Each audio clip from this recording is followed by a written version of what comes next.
श्री शिवाय नमस्तुभ्यम। जी हाँ, बुधवार की अष्टमी आने वाली है। पूज्य गुरुजी ने बहुत ही सुंदर और नया उपाय बताया है।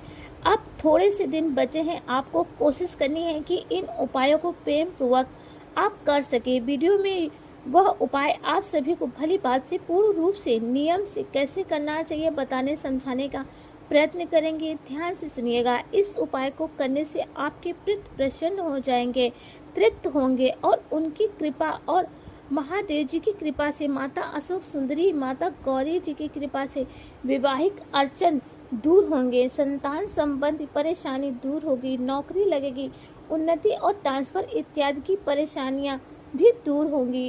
ये उपाय कब और कैसे करना है, ध्यान से सुने और अंत तक आप सभी वीडियो में बने रहे।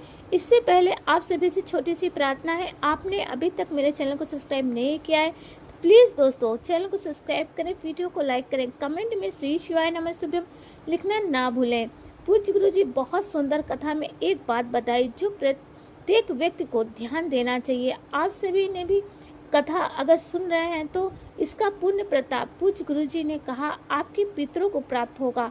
इससे क्या होगा कि आपके पितर भी तृप्त होंगे। आप जो है अन्न दान करते हैं, जल दान करते हैं, परंतु जो स्कंद पुराण की कथा इन दिनों आप अपने पितरों के फोटो के सामने या फोटो रखकर आप चावल का दाना हाथ में लेकर अपने हाथ में लेकर नियमित रूप से सुन रहे हैं तो उस चावल के दाने को, जी हाँ, उस चावल को दाने को अपने रसोई में रख के कर बाद में चिड़िया कबूतर को डाल देते हैं तो यह कथा आपके पितरों को सुख प्रदान करती है, उनका मोक्ष निश्चित रूप से होता है।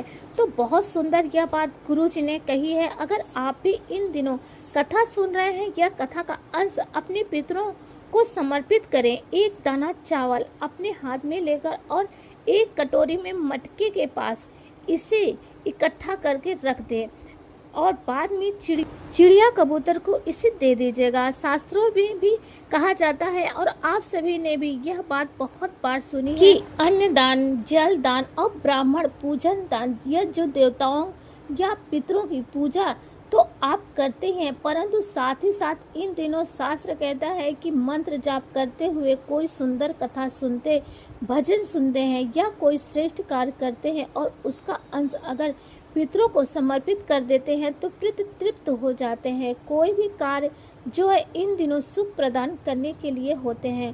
तो कोशिश करते हैं ज़्यादा से ज़्यादा शिव महापुराण की कथा सुनने की।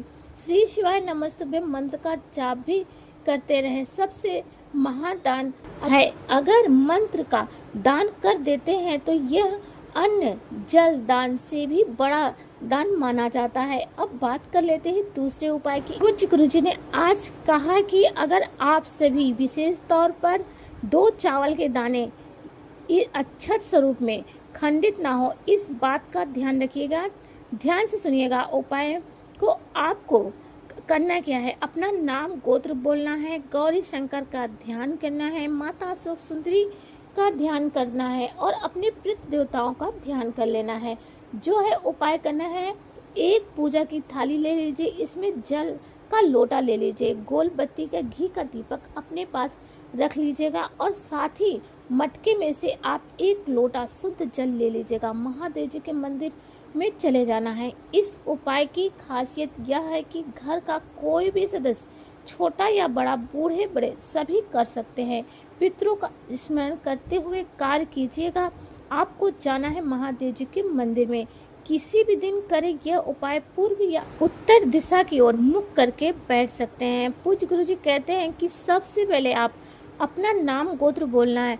अगर परिवार के नाम गोत्र याद नहीं है तो गौरी शंकर का नाम स्मरण करना है या श्री शिवाय नमस्तुभ्यम महामंत्र का जाप कर लीजिएगा। ये मंत्र तो अपने आप में अद्भुत है। आपको अगर नाम गोत्र याद नहीं है तो अगर नाम गोत्र याद है तो वो बोलिए। पितरों का ध्यान करें, गौरी शंकर का स्मरण करें, माता अशोक सुंदरी का ध्यान करें।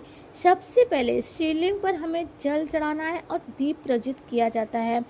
ओम श्री पितृ देवाय नमो नमः कह सकते हैं या पितृ देवताओं का ध्यान कर सकते हैं। अब जो आपने 2 चावल के दाने लिए हैं वो पितृ देवता इससे तृप्त हो जाते हैं। ऐसी भावना करते हुए आपको सबसे पहले जो चावल का दाना है वो माता अशोक सुंदरी के स्थान पर अपनी मनोकामना नाम गोत्र बोलकर रोग संकट कष्ट पीड़ा कट जाए ऐसी भावना करते हुए समर्पित करना है।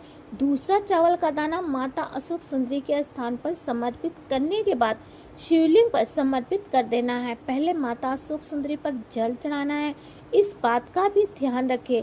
उसके बाद शिवलिंग पर आपको जल चढ़ाना है। इसी तरह से पहले माता अशोक सुंदरी के स्थान पर चावल का दाना चढ़ाना है, उसके बाद आपको शिवलिंग पर चावल का दाना चढ़ाना है। इन दिनों शिवलिंग पर चावल का दाना चढ़ाया जाता है तो पूज्य गुरुजी कहते हैं कि वह पितरों को प्राप्त होता है और यह परम सुख प्रदान करने में सहायक है। और गोल बत्ती का जो घी का दीपक लगा रखा है, पितरों का स्मरण करके नाम गोत्र बोलकर गौरी शंकर का स्मरण करके सभी जो मन की कामना है वो सिद्ध हो और पितृ देवता तृप्त हो जाए, ऐसी प्रार्थना करते हुए आपको आरती कर लेनी है, झोली पसार कर लेनी है, भूल चूक के लिए माफ़ी मांगनी है, प्रार्थना करनी है, हे प्रभु मेरे जीवन में अपने आने वाली सभी विपत्ति दूर हो, कष्ट संकट पीड़ा से मुक्ति हो और हर स्वरूप में सुख मिल जाए, ऐसी आपको कामना करके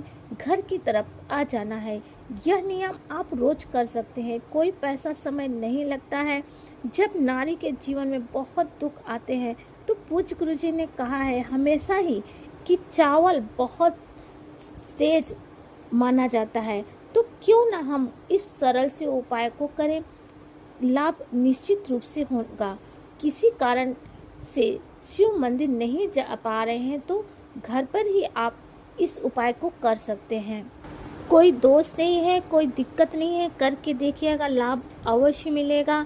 बहुत सरल उपाय है, करने में कोई बुराई नहीं है, बहुत ही उत्तम उपाय है, बहुत सरल तरीके से आपको समझाने की कोशिश की है। तो दोस्तों आप सभी को समझ आ गया होगा। आप सभी से प्रार्थना है, आपने अभी तक मेरे चैनल को सब्सक्राइब नहीं किया है तो प्लीज़ चैनल को सब्सक्राइब करके वीडियो को लाइक करें। कमेंट में श्री शिवाय नमस्तुभ्यम लिखना ना भूलें। महादेव जी आपके सारे दुख संकट पीड़ा को दूर करें। श्री शिवाय नमस्तुभ्यम।